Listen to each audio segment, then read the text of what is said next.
Boa tarde, bem-vindos a mais um Rascunhos Econômicos. Eu sou o Léo e, gente, eu vou tentar, né? Hoje vamos tentar fazer um vídeo curto, porque é só número, tá? Eu não vou deixar minha opinião, porque eu acho que de opinião já tem muito e de dados tem pouco, né? Eu quero falar hoje sobre o problema da redistribuição de renda no Brasil. Nossa, que assunto chato. Eu quero falar sobre o Bolsa Família, tá? Vocês pediram, e é um assunto que tem que ser tratado com muita seriedade. E se você é novo no canal aí, curta, compartilhe. E eu já vou falar desde o início. Eu sou economista, eu não sou palpiteiro. Eu tenho minhas opiniões, mas aqui eu falo de ciência econômica e de análise e utilizo o cabedal econômico para fazer análise, né? Matemática financeira, macroeconomia, economia política são ferramentas da economia. A economia é uma área do conhecimento, tá? Então hoje nós vamos falar do problema da redistribuição de renda no Brasil. Então nós vamos falar de Bolsa Família, tá? Eu não vou falar do ponto de vista moral, se é certo ou não. Até poderia, né, porque é economia política. Eu só vou falar que o Brasil tem um problema com isso, que é que, da mesma forma que o Brasil caiu na armadilha da renda média, o Brasil caiu na armadilha da redistribuição de renda barata, tá? O Brasil tem um problema, que vocês podem ver até nos outros... O Brasil tem vários problemas. E o problema do Brasil não é econômico. O problema do Brasil é civilizatório, tá? Eu quero mostrar para vocês que, primeiro de tudo, um inscrito mandou uma reportagem do Poder 360, que é um site político brasileiro, né, que fala sobre política, e que é um site muito ruim. Porque o que me dá raiva naquele site é que eles não sabem escrever na língua portuguesa, né? Eu vou ensinar um pouquinho de português para vocês, se vocês me permitem, né? Deixa eu pegar aqui um rascunho, se eu tiver. Isso aqui é um rascunho, bem rascunho, né? Vou falar uma coisa para vocês. Se eu escrevo uma pessoa, né? Isso aqui é um artigo, não é um numeral. Isso aqui é um artigo. Né? E se eu escrevo comprei um pão, isso é tanto um artigo como um numeral, depende do contexto. Só que se eu escrevo comprei 2 pães, eu não posso escrever 2, gente. Eu tenho que escrever por extenso, 2. O abençoado no site Poder 360, ele escreve um político falou tal coisa. Gente, isso não é português. Pô, não escrevam assim. Não escrevam, isso tá errado. Tá, vamos lá. O site Poder 360 fez uma reportagem falando sobre programas do Welfare State, SIC, tá? Eles escreveram assim, tá? Então eu vou escrever do jeito que eles escreveram. Welfare State no Brasil. Que o Welfare State no Brasil custou 397 bilhões de reais em 2024. Que eles falam que assistência social tal. Primeiro de tudo, não que o dado esteja errado, tá? Mas essa manchete é temerária. Por que é temerária? O que é um estado de bem-estar social? É um estado em que a função do governo é propiciar bem-estar aos governados, tá? É um estado liberal, social-democrata. É isso. É o sonho do Brasil desde a Reconstituição de 88. É isso, tá? O Brasil quer ser a França com o orçamento da Guiana Francesa, tá? É isso. É isso, Brasil. Bem, eles colocam ali, né? Eles fazem um saco de gato, né? E eles colocam 168,9 bilhões para o Bolsa Família. E aqui eles colocam 111 bilhões para o BPC, 81,3 para o seguro-desemprego, né? O gasto para todos, ele entra junto com o Bolsa Família, né? Mas BPC e seguro-desemprego, eles entram num negócio chamado Seguridade Social. Não é benefício. Ah, mas eu sou beneficiário do INSS. O nome eles usam como benefício, né? Mas o nome fiscal Você é um beneficiário, mas o governo está te pagando o seu benefício. Mas, na verdade, isso entra fiscalmente como seguridade social. Não é um benefício social, é uma seguridade social. Benefício social é algo que você nunca fez nada em troca. Você só é um brasileiro e nasceu nessa linda terra dos tupinanquis, ou tupinambás, ou qualquer outro povo comia a si mesmo. E você nasceu aqui e você tem direito a receber uma assistência social. Isso é assistência social. Seguro-desemprego é benefício de prestação continuada, aposentadoria e pensão por morte, eles estão na Seguridade Social. Nossa, que chato, né? Mas uma coisa é você ser contra benefício social. Outra coisa é você ir contra a Seguridade Social. Por quê? Porque a Seguridade Social é paga. Se você é funcionário, se você tem carteira assinada, você paga a Seguridade Social. Ela é um seguro mesmo. O regime do INSS não é capitalização, mas o governo é como se fosse uma grande instituição de seguros. Se você chegar velho, eu te pago uma aposentadoria contanto que você tenha contribuído à Previdência Social. A Previdência Social. Tá? Então, colocar Bolsa Família, pé de meia. O pé de meia ainda é um gasto para fiscal, ele não está nem no orçamento. Então é difícil. Então, veja, e farmácia popular, isso aqui está na conta do SUS. Então, se você fala que o welfare state... mas o welfare state é estado de bem-estar social. Tá, então por que não colocou saúde e educação mesmo nessa conta? Eu vou deixar o link da reportagem da coisa que eles escreveram, né? Eu vou deixar o link aqui na descrição, vocês deem uma olhada. Porque não tem seriedade nisso aqui, tá? É um trabalho sério, eles são jornalistas e tal, mas faltou um pouco de acurácia econômica, vamos dizer assim, né? Faltou um pouco, porque se o objetivo da manchete é falar que os programas sociais, o welfare state gasta quase 400 bilhões de reais por ano, 397, né? Porque de 497 para 400 são 3 bilhões, é coisa pra caramba. Mas que ele gasta tudo isso, olha, sim, mas então por que você não inclui educação? Você não inclui todo o SUS, né? Esse é por que você não inclui subsídio ao transporte público? Né? Então, tá um pouco fora do tom, tá? Por que eu tô falando isso para vocês? Bem, eu sou economista e eu gosto de ciência.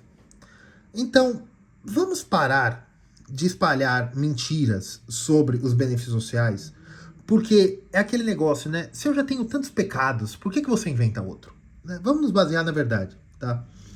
Qual é o problema da redistribuição de renda no Brasil? Você tem um problema moral. Qual o problema moral? É certo, uma porcentagem do que eu ganho ser apropriada pelo Estado para o Estado dar para outras pessoas? Isso é certo ou errado? É certo ou errado? Complicado, né? Eu tenho a minha opinião. Eu acho que nos faz caridade com o chapéu alheio, né?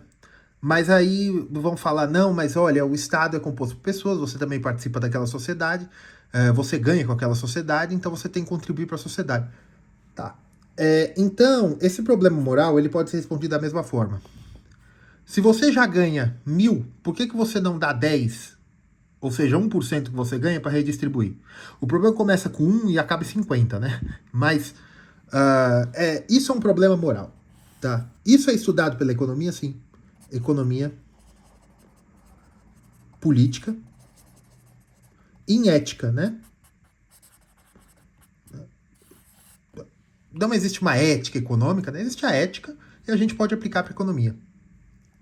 Mas não vamos entrar nesse problema, porque não tem muito o que argumentar.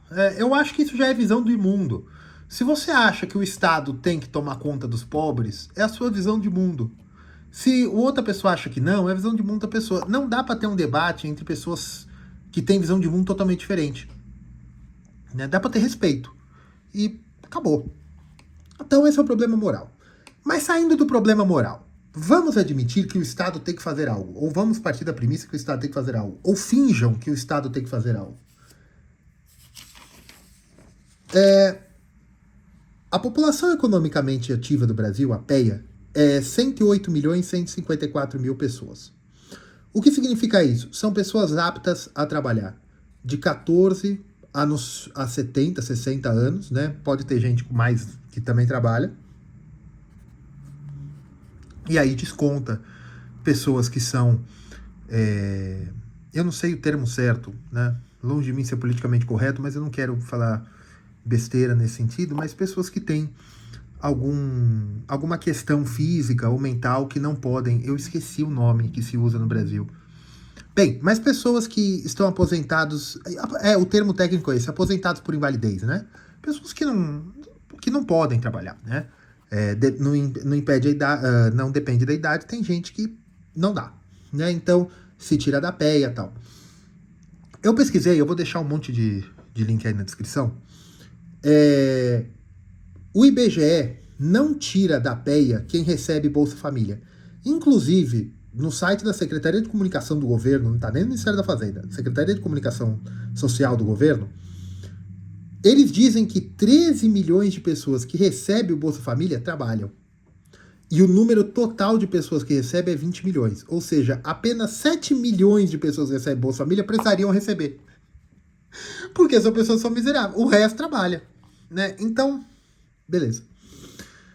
A população economicamente ativa do Brasil é 108 milhões de pessoas. Se você tem 20,9 milhões, né? Vamos pôr 21 milhões de pessoas que recebem Bolsa Família, pessoas que recebem Bolsa Família, aqui você tem 10% seria 10 milhões, você tem 20% da população economicamente ativa brasileira que recebe Bolsa Família. Tá? Considerando que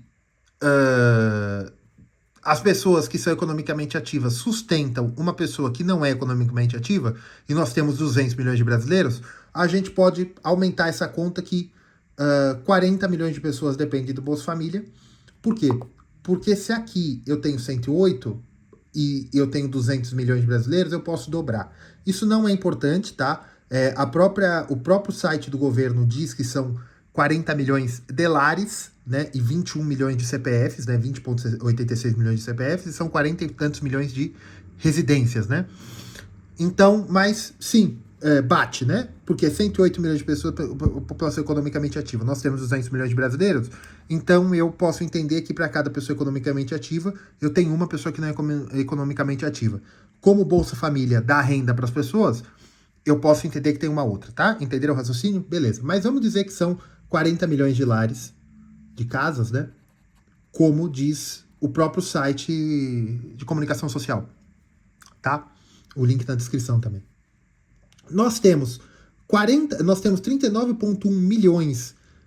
Bem, nós temos 108 milhões de brasileiros que trabalham. Destes, 13 milhões recebem Bolsa Família. Enfim. E destes que trabalham, né, dos 103 milhões que trabalham, né? Aqui você tem o desemprego. Esses dados são de 2024, tá? Final de 2024. Melhorou um pouco, mas já é de dezembro. Site de comunicação do governo, tá lá. Tá? 39 milhões dos 103 milhões são CLT. E quem é CLT, basicamente 40% do que o patrão gasta com você, 40% vai governo, você só recebe de 50% a 60%, depende da categoria. O que quer dizer? Seu salário, se você recebe, vamos pôr no salário mínimo, se você recebe um salário mínimo, o seu patrão gasta com você um salário mínimo e 600. Se você recebe um salário mínimo, o seu patrão gasta 1,6 salários mínimos. Por quê? 0,6 salários mínimos ele dá para o governo um pouco de FGTS, um pouco disso, um pouco daquilo. Você também, teoricamente, paga alguma coisa tal. Então, 60% do custo de 40% a 60% do custo de trabalho no Brasil vai para o Estado. Por isso que é mentira esse negócio aí que o governo tirou impostos. É verdade que o governo que não vai ter mais imposto de renda para quem ganha menos de 5 mil reais. Porque, quer dizer, teve essa lei, né? Iniciou o processo legislativo.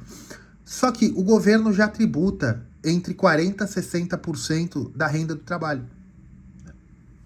Do custo do trabalho. Ah, Léo, mas quem paga é o patrão. Mas na teoria econômica, oferta igual a demanda. Então, a demanda agregada de trabalho, que são os patrões, eles fazem um dispêndio de 1,6, vamos supor.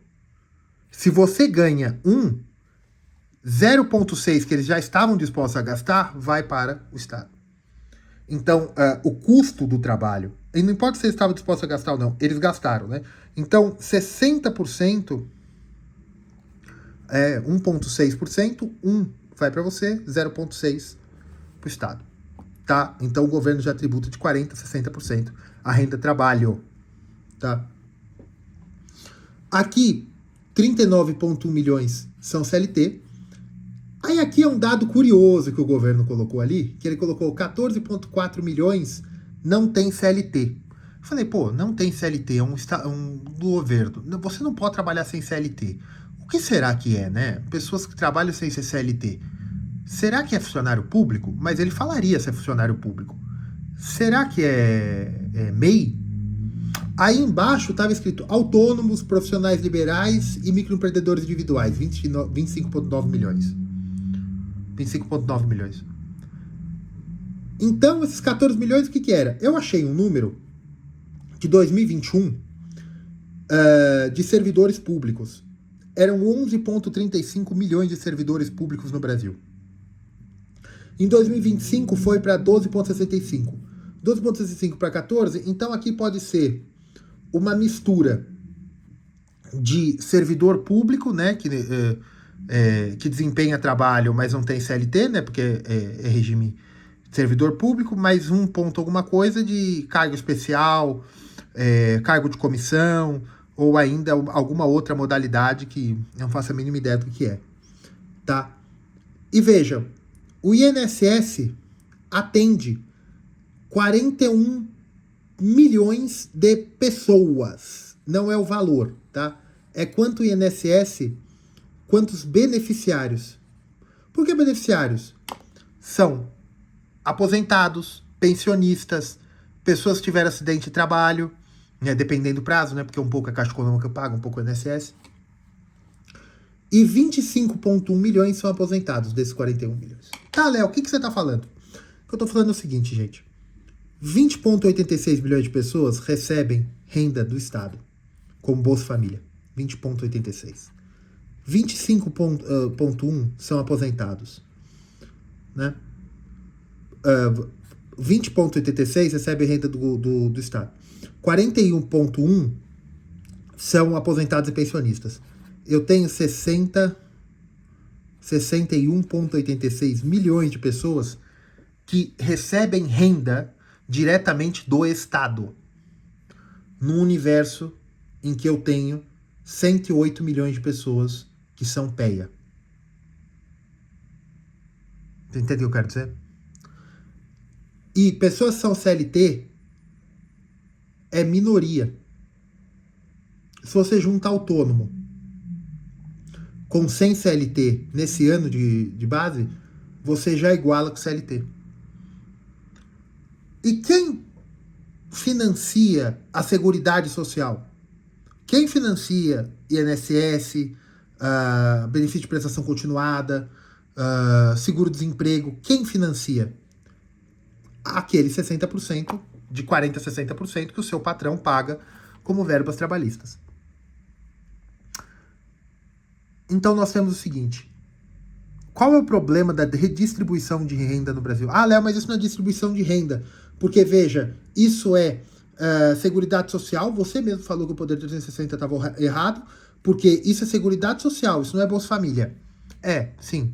Mas veja, o regime do INSS brasileiro não é de capitalização. Ele é de redistribuição, né? Os trabalhadores pagam porque não trabalham.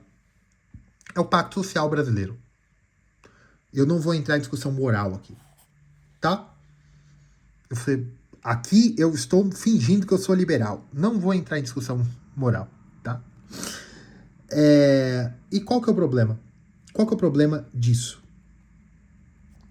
O problema é o seguinte.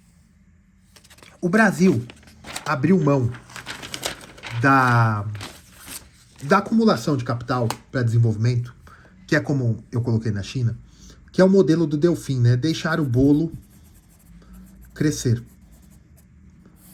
Porque o Brasil e o Delfim fez uma lambança que é o seguinte: o Brasil é um país relevante, mas desigual. Isso é um problema? É. Os liberais diriam que isso não é problema. O problema é a pobreza, não é a riqueza.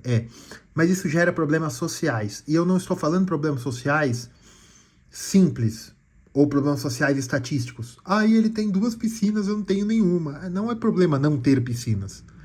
Agora, é problema você gerar a marginalização. Não estou falando de crime. Eu estou falando a pessoa ficar à margem da sociedade. É problema você gerar a falta de harmonia social, a quebra da harmonia social. É um problema você gerar radicalismos dentro da sociedade. Isso é um problema. E veja, normalmente ele não é gerado por quem sofre da desigualdade. Ele é gerado por quem está no topo da pirâmide e começa, que é a chamada culpa burguesa, né? Ele começa a se sentir mal porque ele tem tudo e a pessoa não tem, ele começa a alastrar um monte de discurso danoso que quebra a coesão, né? A coesão social. Né? É um problema. Nós temos que tomar cuidado com a desigualdade, né? Tem uma frase de tem uns seguidores do canal que vão odiar, então eu não vou falar quem falou a frase. Tem a frase de um árabe, né? Que ele disse o seguinte, dizem que ele disse, né? Que ele disse o seguinte: não fale da sua... eu vou parafrasear, tá? Não fale do seu dinheiro para quem não tem dinheiro, não fale da sua comida para quem tem fome, não fale da sua esposa para quem é solteiro, não fale de esposas para solteiros, né? Ou seja, não desperte as dores das pessoas, né? Isso é de sabedoria árabe, né? De uma sociedade que já foi muito mais bem sucedida que o Brasil nunca jamais fora. Né? Então é importante sim a gente tomar cuidado com a desigualdade. O problema é o seguinte: vocês viram a quantidade de dinheiro que o Brasil gasta? Vocês já viram isso? Viram? Tá. Eu vou mostrar para vocês uma outra coisinha. Em 2024, 42,96% do orçamento brasileiro, ou seja, quase 2 tri de reais, foram para pagar juros e serviço da dívida. Ou seja, e isso não é o que o Brasil arrecadou, que o Brasil arrecada menos do que ele gasta no orçamento, tá? Mas 42,96% de tudo que o governo gastou foi para o sistema financeiro.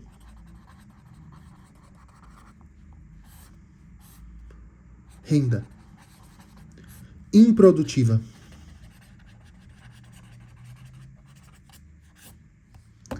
Gente, vocês querem algo que concentre mais renda do que pagamento de juros?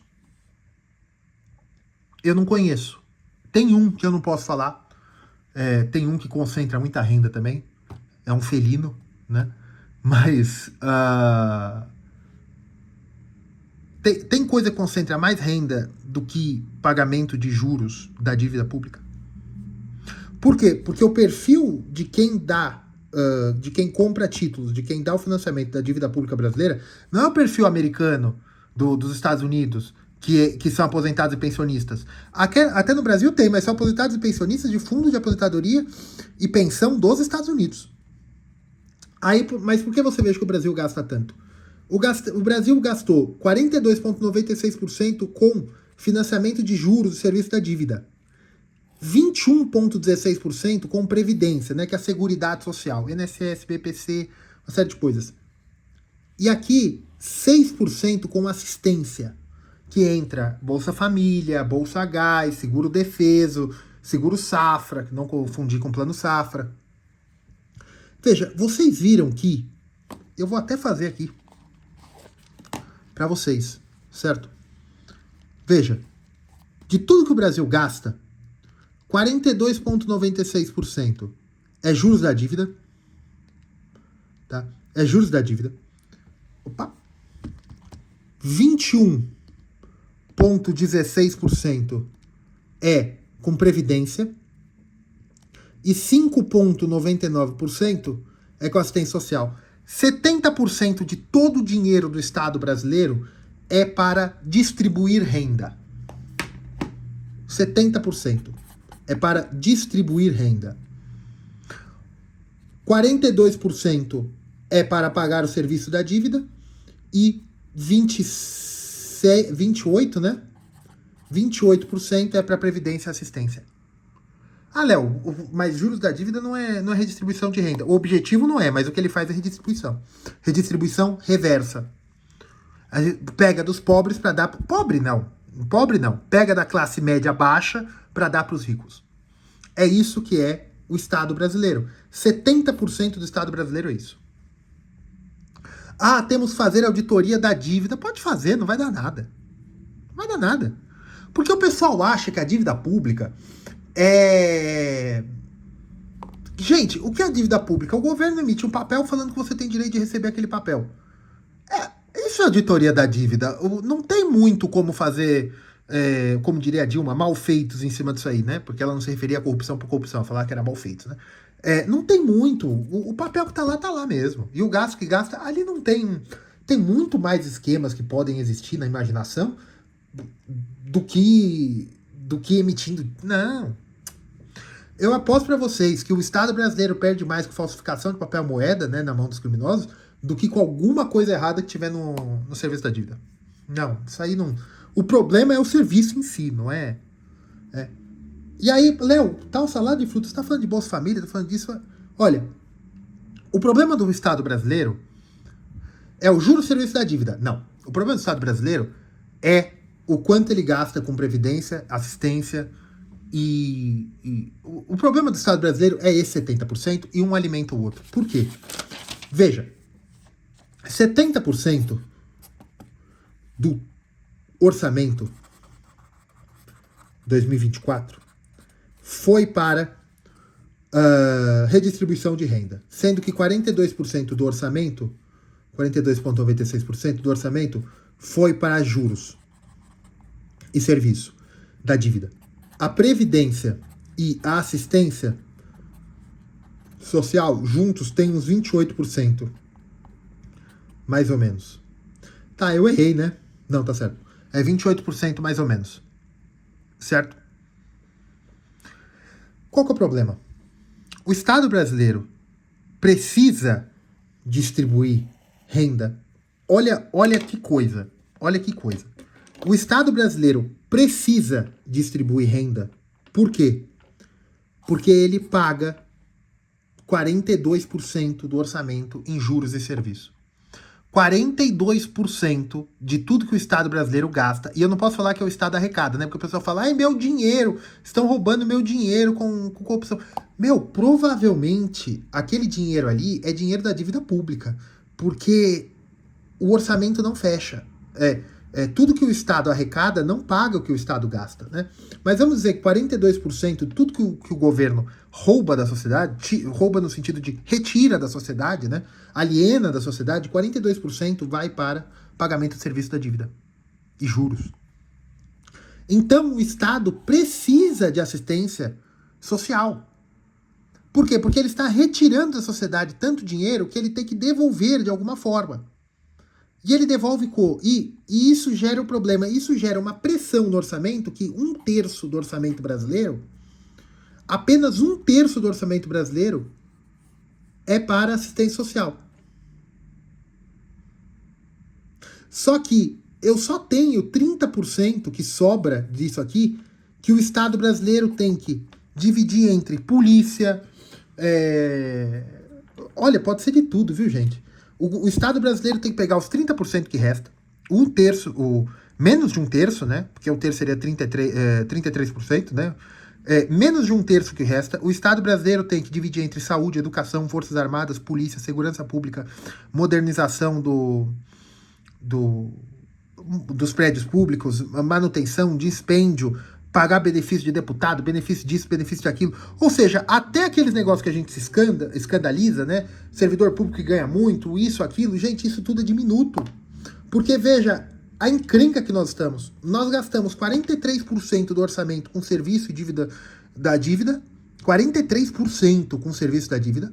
É como se nós alugássemos o Brasil. Os seus economistas aí, que vocês assistem no YouTube, dizem, olha, não gaste mais de não sei quantos por cento de aluguel. O Estado gasta 43% por ano de tudo que ele tem, que é tudo que ele pode gastar, como seu salário do governo, ele gasta com serviço da dívida. Ah, Léo, você está sendo muito comunista, não sei o quê. Não, olha, vamos dar calote. Não, pelo amor de Deus. Gente, o Estado não consegue se financiar. E você ainda quer que ele não pague para não ter mais empréstimo? Não, se já tá ruim assim, vai ficar bem pior. Não, deixa assim, deixa assim. Agora o problema é o seguinte. O governo gasta 42,96% com o serviço da dívida. Isso gera uma distribuição reversa de renda. Isso vai aumentando a concentração de renda. Para tentar equilibrar isso, o governo tem que gastar cada vez mais com assistência.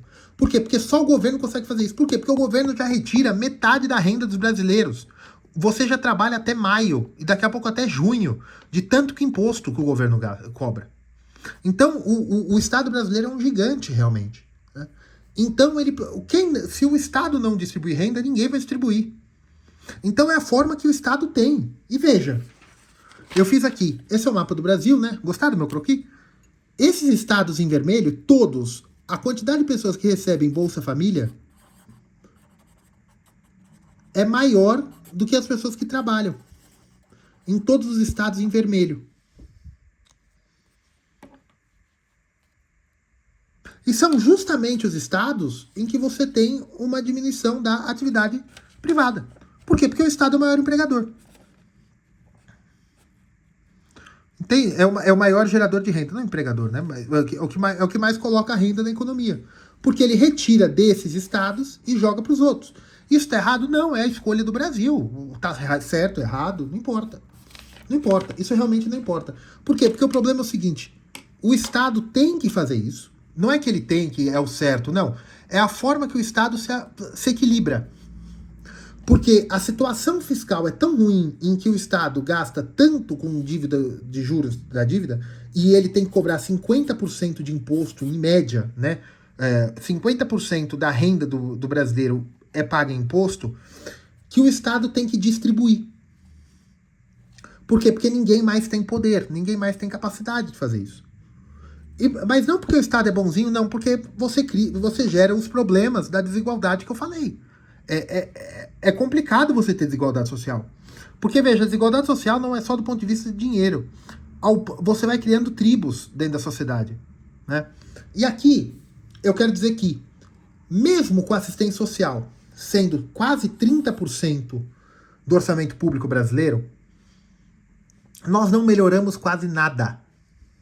O Bolsa Família, o Vale Gás, essas coisas, começam desde o Fernando Henrique com outro nome, né? Desde 1900. O Fernando Henrique fez muitas coisas boas e muitas coisas ruins que nós temos até hoje, né? Do real ao real, tá? Boas e ruins. E veja, eu fiz aqui de 2003 para cá, tá? Eu peguei a Polônia, o Chile, o Paraguai e o Brasil, tá? Em vermelho é o PIB per capita, com preços constantes de 2021. Mas como você pega 2023? É conta que a gente faz para falar aqui, para você não falar, mas $18.900 em 2003 valia mais que $27.300 em 2013. Sim, mas isso aqui é preço constante, né? Então aqui já está reajustado pela inflação, tá bom? Beleza, vamos lá. O PIB per capita polonês era $2.201 em 2003, paridade de poder de compra, preços constantes, tá? O Chile, 18.900, 9.900 o Paraguai e o Brasil, 14.250 e tanto. 2003. Em 2013, né, o da Polônia foi para 29 mil, né? Quase um terço de aumento, certo? Aqui, 30%, né? O do Chile, de 18 para 27, o mesmo aumento polonês, praticamente, em termo percentual. O Paraguai foi de 9.900 para 13.700, né? É um aumento de 10% seria 900, 50% seria 4.500, é um aumento de 50%, mais ou menos. O Paraguai cresceu mais ou menos 50% em PIB per capita. O Brasil foi de 14 para 19, 10% é 1.400, é um aumento de 30%, mais ou menos, né? Tá? Em 10 anos. Tá? E aqui nós temos o PIB per capita polonês, foi de 29 mil para 44 mil em 2023, o chileno de 27 para 29, de 13 para 15, e o Brasil de 19 para 19. Ué, 10 anos? Sim. Em 10 anos, o Brasil não cresceu 1%. Aqui, o Chile cresce uns 10%. A Polônia, 50% seria 14%. A Polônia cresce mais de 50%, é isso? Depois vocês, conta assim de cabeça, vocês veem depois, tá? E aqui, o Paraguai cresce de 13%, tá? O Paraguai cresce uns 10% também. 10%, tá? O Brasil cresce 1%. Aqui, o Brasil cresceu 10%, mais ou menos. O Paraguai cresceu uns 50%, mais ou menos. 9.900, mais ou menos 50%, né? 4.500, mais ou menos 50%. Aqui 18 para 27, 10% seria 1.800, aqui dá uns 50% também, né? Aqui eles crescem quase metade em 10 anos, né? 10% seria 2.000, dá mais ou menos, um pouquinho menos, aqui dá uns 40, tal, né? E o Brasil cresce só 10%, quando começa a maior distribuição de renda no Brasil, que é 2003.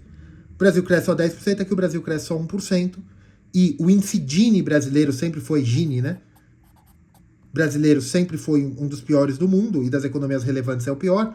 Ele sai de 0,58, quanto maior, menor, tá? Ele vai de 1 a 0, 0 é o ideal, o 1 é o pior de todos. O Chile, o Paraguai e o Brasil tem comparáveis, né? De 0,1 é muita coisa no Gini, porque o Gini não é linear, tá? Mas vocês vejam que era 5,1, 5,5, 5,8. O Chile já baixa para 47 e vai para 43. O Gini chileno baixou muito bem, muito. A Polônia baixou de 33 em 2003 para 28 em 2020. Baixou bem também, é um país muito igual. O Paraguai baixa de 55 para 48, para 43 para 45. O Paraguai desce 10 décimos em 20 anos, que é muita coisa. O Brasil não desce 6 décimos. Ele vai de 0,58 para 0,52. O Brasil teve... Veja, quando você tem o maior número, é mais fácil você tirar daquele número. Se o camarada tem 150 quilos, é mais fácil para ele perder 10 quilos do que quem tem 50 quilos. Certo? Isso vale mais ou menos, porque como a base é maior, é mais fácil você cair. É mais fácil você desconcentrar a renda. Mas quando você já está de 0,3 para 0,28, já é mais difícil. Tá? Então, veja, toda essa engenharia que o Brasil faz para compensar a distribuição perversa de renda que ele faz com o juros e serviço da dívida, toda essa engenharia que sacrifica o crescimento e a eficiência do gasto público brasileiro, ou até diminuição dos impostos, que poderiam diminuir, porque a melhora do fiscal e da capacidade produtiva brasileira poderia diminuir o custo da dívida, que a maioria dela é pós-fixada, porque a maioria está em Selic.